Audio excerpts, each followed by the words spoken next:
Hi there my friends, welcome back to my YouTube channel. Hope everyone's keeping well. Today I'm just going to do a quick techniques video with the Derwent Technique Brushes that they've recently sent to me. So it's just a packet containing 6 separate brushes or paint applicators. The first one is the foam brush, the second is the sword liner, the third is the fan brush, fourth is the comb brush, fifth is a flat brush, and the sixth one is a rigger brush. I did film this with audio, but the audio sort of let me down, so I thought I'd do a voiceover instead. So I'll just moving those to one side, and I've got a piece of paper, watercolour paper. It's £140 in weight, and it's just a general, it's not completely 100% cotton, it's sort of 25% cotton. And I've just separated it into 6 compartments just so we can play with each of the technique brushes. Okay. So I'm just rearranging my desk there so you can see what I'm going to be using. Oh, the plans I'd had today, and they all went a bit pear-shaped, but never mind. The video is okay. The video is running at about just under 13 minutes. So I'm just going to pick up some of these Inktense pigments with the brushes, just so you can see them more clearly on screen.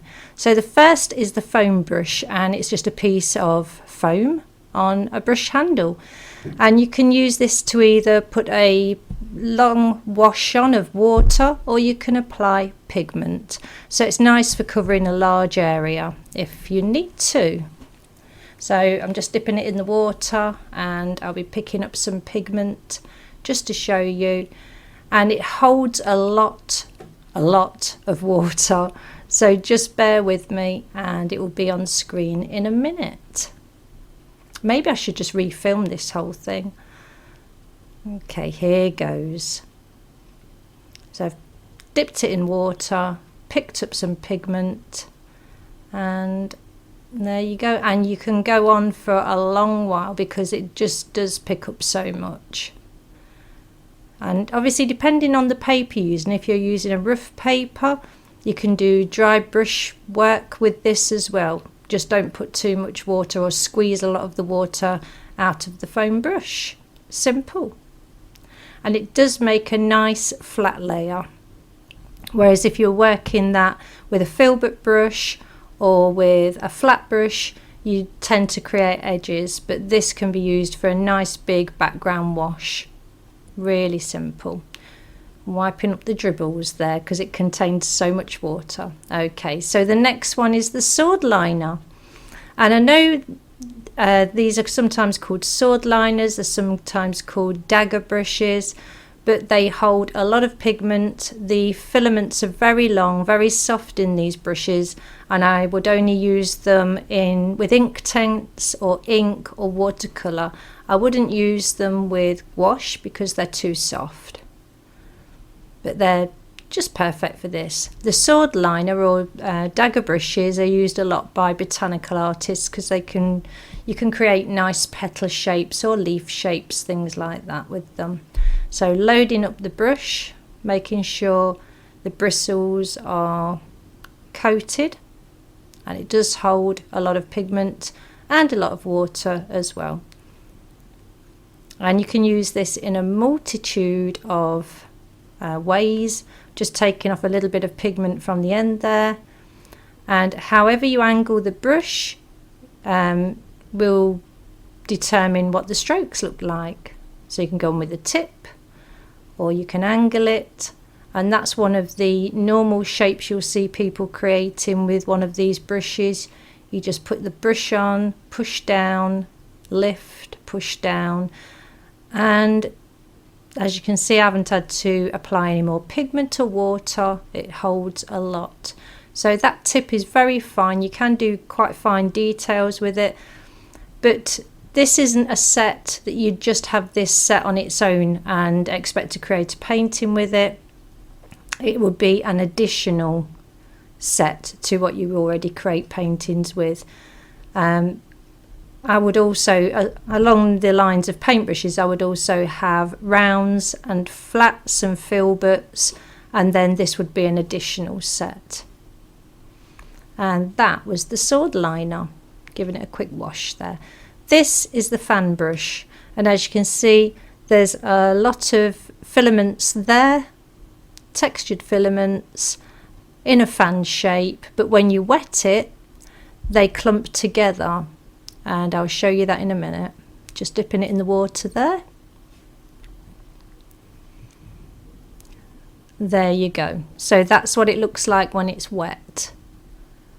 So you can make random marks, or you can make quite unified looking marks. And when you're using something like this, people tend to use them for grasses and foliage and things like that. And people even create trees with them.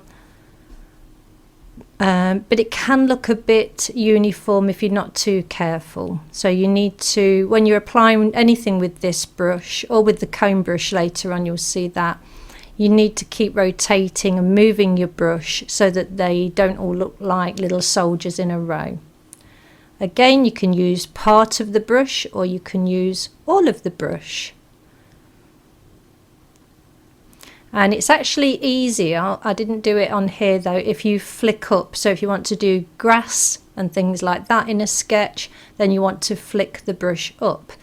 Obviously you can change the size of the brush marks by squeezing the brush together, and it just creates different types of texture. But again, this isn't a brush I would use with gouache. If I wanted one to use with gouache, I'd go for something with stiffer bristles, because all the bristles in this range are very soft. They're all nylon, but they're still very soft. So you can alter the direction, and by altering the amount of pressure you're putting onto a brush, you also alter the line width to a certain degree. And so we'll be moving on to the comb brush next. And they are made from nylon, from golden Taklon nylon, and they do stain. So even watercolours will eventually stain these brushes, but if you're like me, that doesn't matter. So just wetting the brush. Whether this brush is wet or dry, the shape of it remains the same. So picking up some green, just loading the bottom half of the brush where the long filaments are, and seeing what shapes we create here.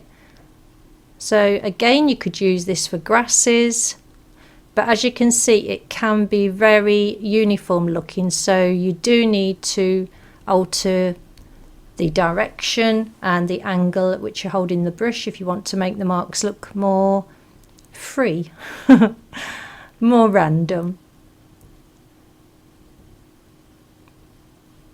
You can also make it to paint lines.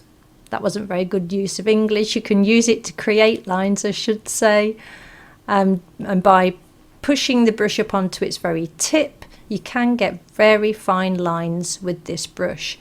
And it's also ideal for cross-hatching, as you can see there, and creating dots too. And if you angle the brush, you could actually just use the two of the filaments on the edge, I should say. This is what you get through recording a video and then having to do a voiceover afterwards when you weren't expecting to.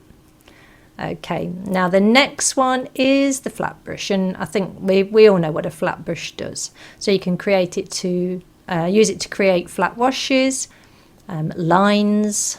You can use the corners to create different shapes, and I think most watercolour artists would have a variety of flat brushes in their stash. So just picking up some blue there off the Inktense blocks. If anybody doesn't know what an Inktense block is, it's just water soluble ink by Derwent.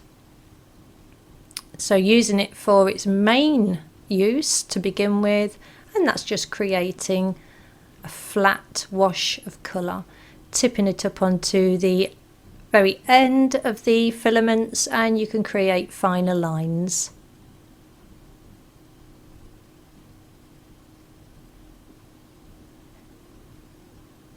And then some more fine lines.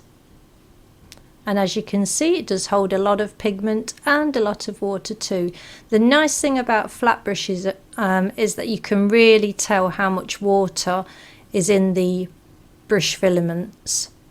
It's very easy to determine how much water is in there. And you can do things like that too. So you just need to use your imagination with these brushes and just to experiment on a scrap piece of paper.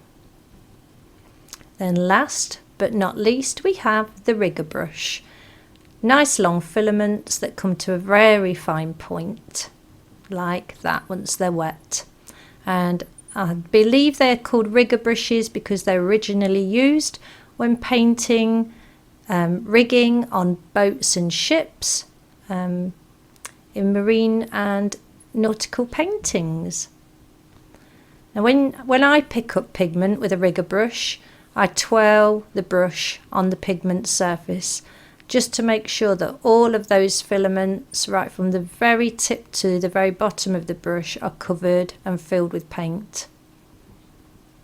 And as you can see there, just turning the brush on the pigment, and what it does is it fills up all of those filaments with pigment, and the line will go a long way, because the worst thing you want to do is not have enough, get halfway through a line and then run out of paint or water.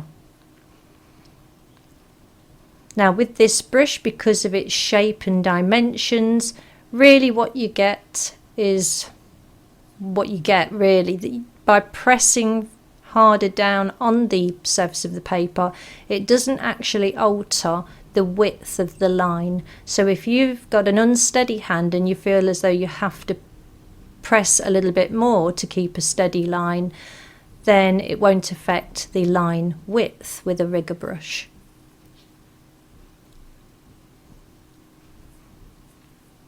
So you can use it if you're using a really rough paper, and you can actually let these brushes dance around and they will just touch the very surface of the paper, making a more random line. But if you're using a smooth paper, that's when you're going to get the really fine lines and more control. And there you have it. So that's the 6 Technique brushes by Derwent. Thank you once again for joining me today.